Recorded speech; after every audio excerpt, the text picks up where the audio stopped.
Hello everyone, আমি doctor Gautam বিশ্বাস। আজকে আপনাদেরকে নতুন একটা জিনিস শেখাতে এসেছি। সেটা হচ্ছে, ডাক্তারবাবু আমার পেটে ব্যথা হয়েছে, এই কথাটা বলে আপনারা চুপ হয়ে যান, আর কিছু সেরকম ডিটেলসে বলতে পারেন না, বা কখনো ভাবেননি যে ডাক্তারবাবু এরপরে আরও অনেক প্রশ্ন করবে এই পেটে ব্যথা রিলেটেড। তো সেগুলো যেহেতু আগে ভাবেননি, সুতরাং উত্তর দেওয়াটাও অনেক কষ্ট হয়ে উঠবে এবং হয়তো আপনাকে ভাবতে হবে যে এই প্রশ্নের উত্তর কিভাবে আমি ফিল করেছিলাম। সুতরাং পেটে ব্যথা হয়েছে বলেই থেমে গেলে হবে না। আজকে যে প্রশ্নগুলো আমি রাখবো সেই প্রশ্নগুলো একটু মাথায় রেখে যখন পেটে ব্যথা হবে তখন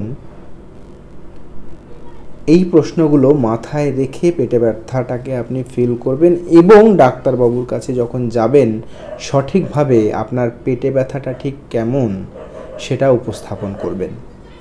যেমন ধরুন, আপনি বললেন ডাক্তারবাবু আমার পেটে ব্যথা হয়েছে। ডাক্তারবাবু তখন জিজ্ঞেস করবে যে কতদিন ধরে হচ্ছে। এটা কিন্তু আপনাকে বলতে হবে। আকাশের দিকে, ছাদের দিকে তাকালে কিন্তু হবে না, আন্দাজে বললে হবে না। ডাক্তারবাবু এরপরে আপনাকে জিজ্ঞেস করবে পেটে ব্যথাটা ঠিক কেমন, মানে পেটে ব্যথার ক্যারেক্টারটা কেমন। ব্যথা অনেক রকমের হতে পারে, যেগুলো আপনারা জানেন না, না জানারই কথা। আমি আমার এই ভিডিওতে সেই ক্যারেক্টারই কিছুটা মেনশন করার চেষ্টা করব, যে এই বিষয়ের ওপর আপনি কিন্তু দৃষ্টিপাত করবেন। যেমন পেটে ব্যথা হতে পারে হয়তো খিমচে খিমচে, কেউ কেউ বলবে কামড়ে কামড়ে পেটে ব্যথা করছে ডাক্তারবাবু, এটা একটা জিনিস।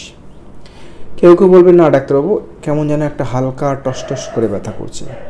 কেউ বলবে ডাক্তারবাবু ভীষণ ব্যথা করছে, আমি থাকতে পারছি না, ছটফট করছি। ঠিক আছে। কেউ কেউ বলবে যে ডাক্তারবাবু দপদপ করে ঠিক এই ডান দিকের ওপরটাতে ব্যথা করছে। তো এই রকম টনটন করে ব্যথা, নাকি হালকা ব্যথা, নাকি দপদপ করে ব্যথা, নাকি খিমচে খিমচে করে ব্যথা হচ্ছে, নাকি পেটের কোনো একটা এরিয়াতে জ্বালা জ্বালা ব্যথা হচ্ছে, এই ক্যারেক্টারগুলোর ওপর কিন্তু নজর দিতে হবে যে আপনার ব্যথাটা কেমন। নেক্সট প্রশ্ন হচ্ছে, পেটে ব্যথা যেটা হচ্ছে পেটের কোন জায়গায় হচ্ছে?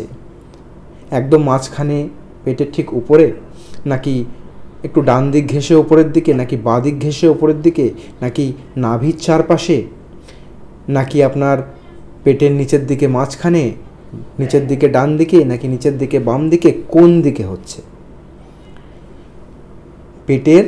পেট অনেক বড় এরিয়া, তাহলে পেটের কোন পার্ট, কোন পজিশনে, কোন সাইডে, এক্স্যাক্ট লোকেশনটা বলার চেষ্টা করতে হবে যে ডাক্তারবাবু আমার ঠিক এই জায়গাটায় খুব ব্যথা করছে, এবং চেষ্টা করবেন একটা আঙুল দিয়ে পয়েন্ট করার যে এই পয়েন্টে বেশি ব্যথা।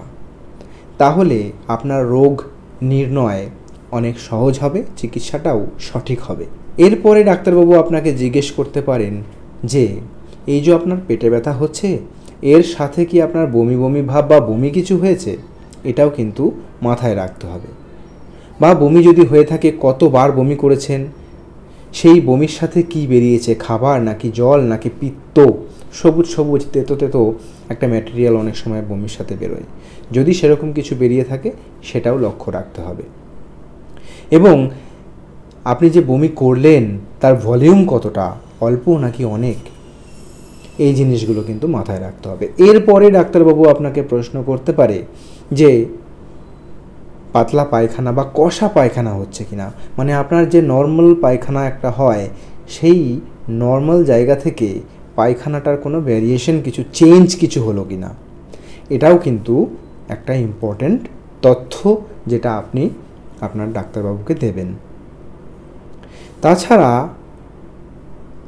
আপনার পেটে ব্যথার সাথে পেচ্ছাপ করতে গেলে জ্বালা করছে কিনা, পেচ্ছাপের রাস্তা ধরে পেটের ওপর দিকে টনটন করে টান ধরে কিছু ব্যথা করছে কিনা, এটাও আপনাকে লক্ষ্য রাখতে হবে।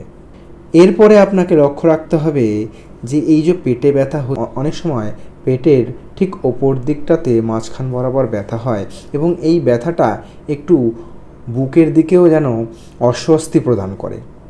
এরকম কিছু হলেও আপনি কিন্তু ডাক্তারবাবুকে জানাবেন।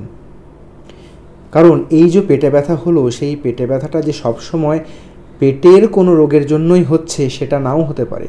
আপনার হয়তো পেট এবং বুকের কাছাকাছি অথবা বুকে কোনো একটা সমস্যা হয়েছে, সেই সমস্যাটাও কিন্তু এরকমভাবে পেটের ওপরের দিকে অস্বস্তি বা ব্যথা নিয়ে প্রেজেন্ট করতে পারে। তো সুতরাং আজকের এই আলোচনায় যে তথ্যগুলো, যে প্রশ্নগুলো আমি করলাম বা আপনাকে জানালাম, সেটা কিন্তু খুবই গুরুত্বপূর্ণ। এরপর থেকে যখন যখন আপনার পেটে ব্যথা হবে তখন আপনি নিজেকে এই প্রশ্নগুলো করে ধরার চেষ্টা করবেন বা জানার চেষ্টা করবেন যে এই অ্যাসোসিয়েটেড ফিচার্স বা এই অ্যাসোসিয়েটেড সিমটমসগুলো আপনার মধ্যে আছে কি না। কারণ ডাক্তারবাবুর কাছে গেলে এগুলো ডাক্তারবাবু জিজ্ঞেস করবে, এবং আপনি যদি সঠিকভাবে হিস্ট্রিটা দিতে পারেন, আপনার রোগের বর্ণনা দিতে পারেন, তাহলে রোগ নির্ধারণ খুব সহজ হয়ে যাবে এবং আপনার চিকিৎসা পদ্ধতিও সঠিক হবে। ধন্যবাদ। আমি ডক্টর গৌতম বিশ্বাস। এরকমই যদি কোনো রোগ বা কোনো সিমটমস নিয়ে জানতে চান বা কিছু প্রশ্ন থাকে যে এই রোগটা নিয়ে কিভাবে ডাক্তারবাবুকে বলা যায় ভালো করে, সেরকম কোনো প্রশ্ন যদি থেকে থাকে তাহলে অবশ্যই কমেন্ট সেকশনে কমেন্ট করবেন। আমি সেই প্রশ্নের উত্তর আমার পরবর্তী ভিডিওতে দেওয়ার চেষ্টা করব। ধন্যবাদ। ভালো থাকবেন, সুস্থ থাকবেন।